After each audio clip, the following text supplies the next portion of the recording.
Hi there, it's Marisela Abasta. It's a Saturday. I'm in my car. It's a little noisy. I apologize for the background noise with the cars driving by.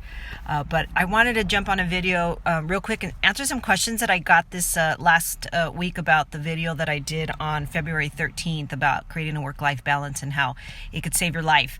So I had a couple of questions that came in, and I want to always be able to answer those questions on a Facebook Live. So just know, if you send me questions, I will be answering them via Facebook Live. Just a little bit about that. But okay, I feel like I'm doing this here kind of quick. It's been a challenging week. I've had a grandbaby that was pretty sick and in the hospital, and helping her get back to health has been my main priority this last week. So I'm actually sitting in front of a park waiting for my son's soccer game to start. But I thought, you know what, I could answer these questions here on a Facebook Live pretty quick. So here I am. Okay, so someone had asked about explaining a little bit more about what points of attention are. So points of attention, your brain only has 7 points of attention. So 7 points of attention, meaning it could only focus on 7 things at a time. Back in the old days when we had first started having computers, I'm going to age myself here, you could only have so many tabs open. I think it was like at one time 3 or 4 tabs on a computer. You could only have 3 or 4 tabs open, and at that point the computer would shut down. Like it couldn't work. You could only open a couple of tabs, work on it, and then close a tab to open another. Now, computers have gotten so much better. You can have 20 tabs open and not have a problem. But unfortunately, your brain only works on 7 tabs. So it only allows you to have 7 tabs open. Okay. And so those 7 tabs can be something simple that you don't realize how simple it is. Okay, so I'm going to give you an example of what tabs are as I'm walking through, say, at one time in my house. I think I did a video Facebook Live some time back about this, where I had taken a trip and come home, and I showed you what my points of attention were in my house. So I'm going to try to go back and remember that. Okay, so a point of attention. So you came back from a vacation, and you leave your luggage at the front door. You walk into your house after coming home from work, and you look at the luggage. You're like, oh, I got to get that luggage put away in the garage. That's one point of attention. So you continue walking through your house, and you realize that you have a pile of dishes. That's point of attention number 2. You're like, oh, I got to get those dishes done. You continue walking, you go put your shoes down, and you realize that you haven't folded the laundry. Point of attention number 3. You continue walking, and you realize that the light bulb is still out. Point of attention number 4, I think we're at. And you get changed, you go get dressed, go get changed for the evening or whatever the case may be, and you see the pile of laundry sitting on the floor. Point of attention number 4, maybe 5. I'm paying attention. These people keep walking back and forth. I think they realize I'm on a Facebook Live. After that, you get up, you go to start making dinner, and you realize, oh, I forgot to buy bread. Point of attention number 6. You continue going through your evening, and you realize, oh, I forgot to send that email to my coworker. Point of attention number 7. You continue going. You remember that you forgot to do something at work, and you got to be at work the next morning, but you don't want to forget it, so you keep telling yourself, don't forget to do this. Don't forget to do this. Not good, because your brain doesn't register the word don't. So it's actually, you're saying, forget to do this. Okay, so point of attention number 8. Okay, as you're going through your evening, you're trying to relax, but you're trying to remember all these other things that you have to do at work the following day. Point of attention number 9, 10, 11, maybe 12, depending on how many things you're thinking about that you have to remind yourself to remember to do the following day at work. So all of those points of attention, and people have 50 tabs open at one time, and it creates this whirlpool of stress, of thoughts, of negativity, of worry, of complete and total overwhelm. So when I talk about completing your incompletes and getting rid of the points of attention, that's what I'm talking about. The things that are bothering you, the things that are constantly running through your mind, the things that you know that you have to fix, that you have to get done. It could be something as small as a light bulb, something as big as maybe calling a friend and letting them know you're thinking about them because you've been wanting to reach out to them for the last few days. Whatever it is that your brain is constantly thinking about, getting the oil change in the car, rotating the tires, whatever it is, complete those incompletes.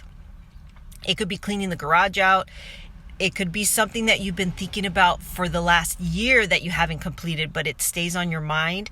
Complete it. Once you get through the points of attention, and this is where I write down, literally I have a sheet or a notebook or something, but it's usually a sheet, something that I could throw away. I don't ever do this in my journal. I write down everything that I've been thinking about that I need to complete. And then I start going through them. Okay, this one I could delegate. I can have my kids do the laundry.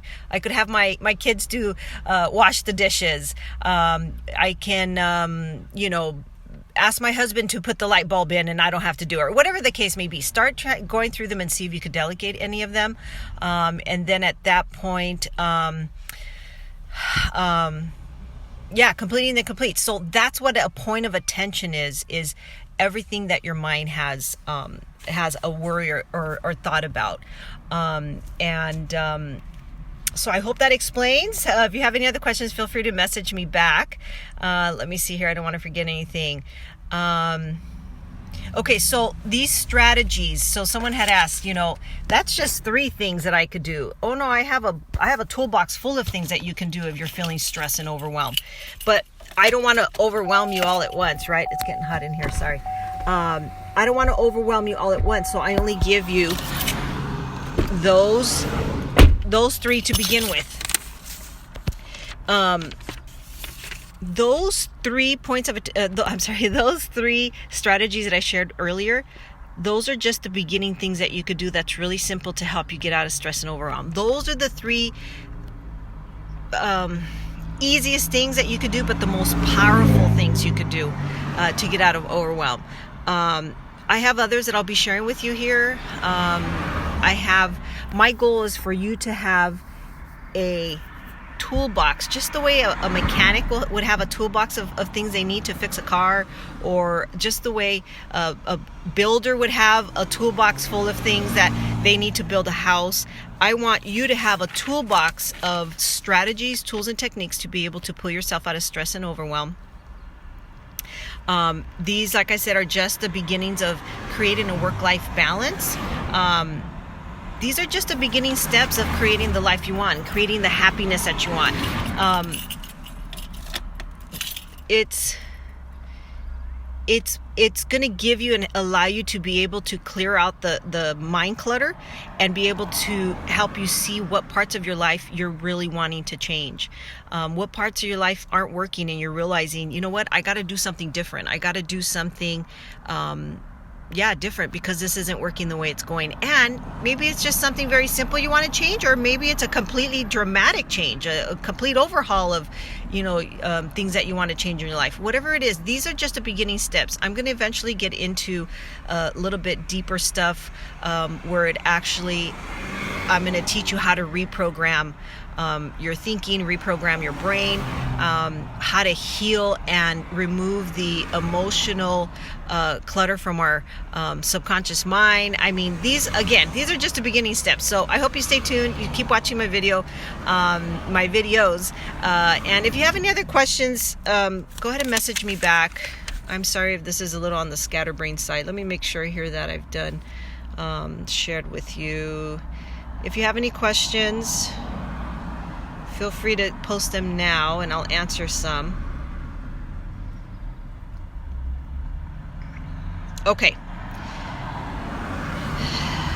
Yes, so that was probably the biggest thing. Is my goal for these videos is to give you tools, techniques, so you can create a toolbox for a happy life. So that's ultimately what I want to do. So that's what I have for today.